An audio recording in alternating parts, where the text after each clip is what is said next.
Okey, jom kita terus bincang satu benda yang mungkin kedengaran macam tak masuk akal.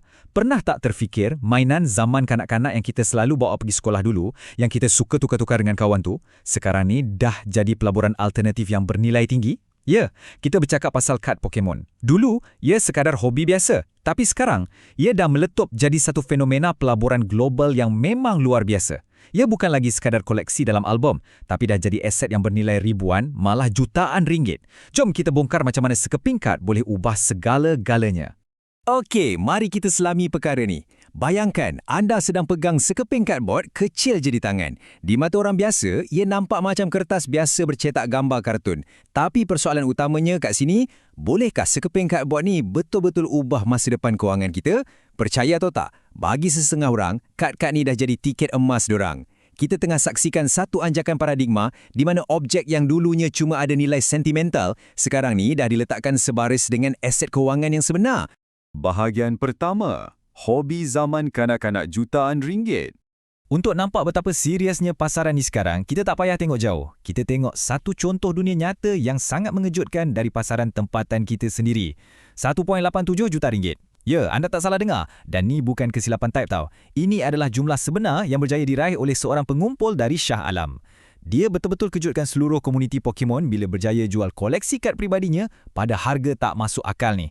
Bayangkan, hobi masa kecil boleh bertukar jadi durian runtuh hampir 2 juta ringgit. Mesti ramai antara kita yang tiba-tiba terfikir sejenak. Tunggu sekejap, aku ada simpan lagi tak harta karun di kat rumah? Dan yang paling gempaknya pasal kisah pengumpul dari Shah Alam ni kan, seluruh koleksi dia tu terjual dalam masa kurang daripada 10 hari je lepas diiklankan. Kelajuan transaksi ni memang kita kena berikan perhatian. Ia membuktikan yang permintaan pasaran global ni memang sangat agresif dan pantas. Pembeli kat luar sana sentiasa bersedia memburu koleksi bernilai tinggi ni dengan tunai kepuk-kepuk di tangan. Ini bukti kukuh yang nostalgia dah jadi salah satu kuasa pasaran yang paling dahsyat kat dunia sekarang.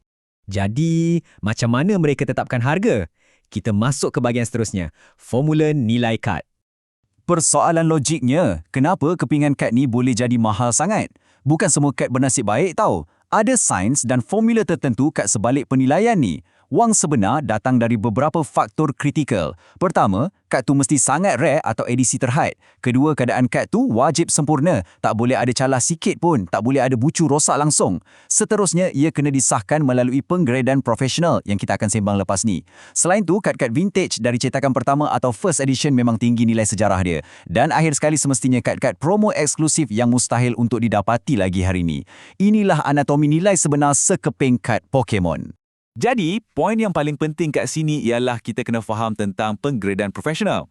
Dalam dunia kolektor, grade PSA 10 ni adalah standard emas. Ia merupakan pengiktirafan tertinggi yang membuktikan keadaan kad tu adalah 100% sempurna. Perbezaan harga dia, boleh buat kita tengangap. Sekeping kad biasa mungkin nilai dia RM100 je. Tapi kalau dia berjaya dapat cop PSA 10, nilai dia boleh melambung 10 ke 100 kali ganda lebih tinggi. Ini bukan lagi soal nak main kad waktu rehat, ini dah tahap penjagaan aset bertaraf muzium. Seterusnya, apabila nostalgia bertemu FOMO global. Pasaran yang menggila ni tak bergerak secara tiba-tiba. Ia didorong oleh kuasa psikologi yang sangat kuat. Generasi yang membesar dengan kartun Pokemon dulu, sekarang dah dewasa dan ada kuasa beli yang jauh lebih besar.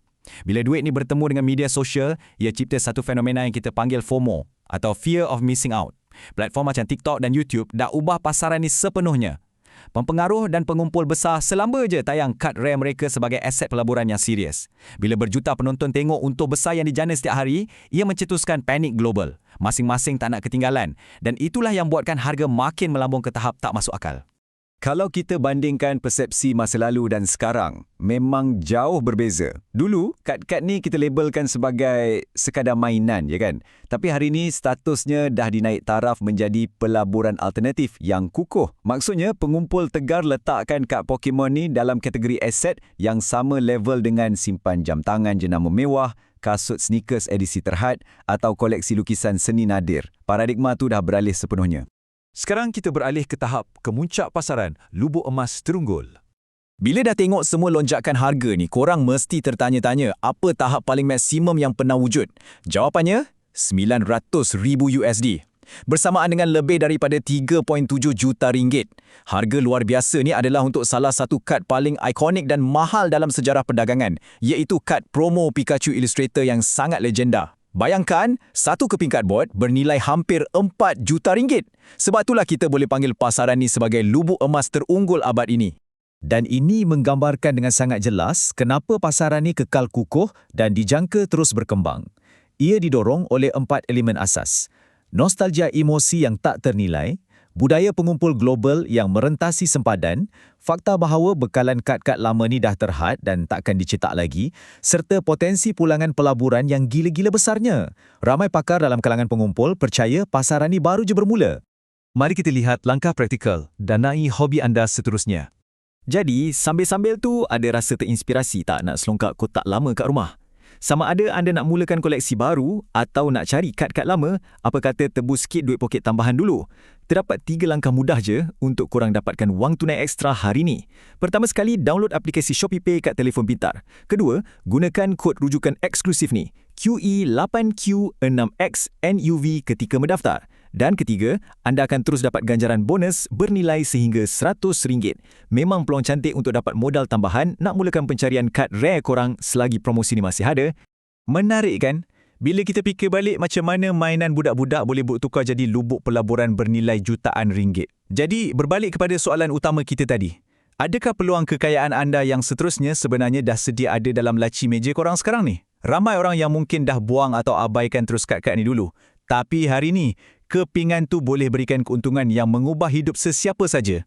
Jadi, luangkanlah sedikit masa, pergi cek semula store atau kotak-kotak lama tu.